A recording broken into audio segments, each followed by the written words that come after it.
बिहार में विधानसभा चुनाव का बिगुल अब कभी भी बज सकता है। इसे लेकर सभी दलों ने अपनी कमर कस ली है।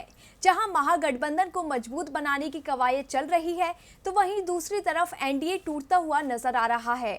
इसकी वजह बीजेपी, जेडीयू और एलजेपी में खटपट है। एलजेपी लगातार अपने वर्चस्व को लेकर आवाज उठा रही है। अब एक बार फिर उसने सत्तारूढ़ दल को आंख दिखाई है, जिसके बाद एनडीए गठबंधन पर संशय खड़ा हो गया है। एक रिपोर्ट देखिए। बिहार में ये तो तय हो गया कि विधानसभा चुनाव समय पर कराए जाएंगे, लेकिन सत्तारूढ़ एनडीए का स्वरूप क्या होगा ये भी तय नहीं है। इसे लेकर सवाल उठता है कि 2019 के लोकसभा चुनाव में पूरी एकजुटता से लड़ने वाली एनडीए विधानसभा चुनाव में एकजुटता दिखा पाएगी।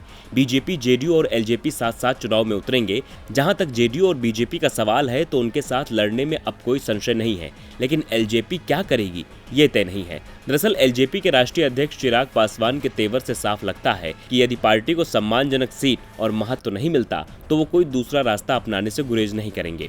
आज भी उन्होंने कहा कि पार्टी अपने आत्मसम्मान के लिए जीती है और वो गलत बात पर किसी के भी सामने झुकना पसंद नहीं करेगी। उन्होंने कहा कि पार्टी के कार्यकर्ता पूरे जोश के साथ चुनाव में उतरेंगे।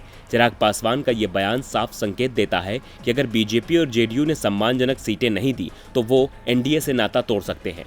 वैसे इसके संकेत तब से ही मिलने लग गए थे जब उसने विपक्ष की हाँ में हाँ मिलाते हुए इस बार चुनाव टालने की मांग की थी। इतना ही नहीं, चिराग पासवान पहले भी कई बार अपने पत्रों के जरिए सीएम नीतीश को कटघरे में खड़ा कर चुके हैं। उन्होंने शिक्षा से लेकर कानून व्यवस्था का मुद्दा उठाकर विपक्ष को जेडीयू सरकार को घेरने का मौका दिया था। इसके बाद से आरजेडी साफ कह रही है कि हमारे दरवाजे सबके लिए खुले हैं। हालांकि इस पर चिराग पासवान ने अपनी कोई प्रतिक्रिया नहीं दी है, लेकिन अब देखना दिलचस्प होगा कि क्या एलजेपी अलग राह पकड़ती है या फिर बीजेपी और जेडीयू उसके सामने झुकते हैं। डीबी लाइव की रिपोर्ट।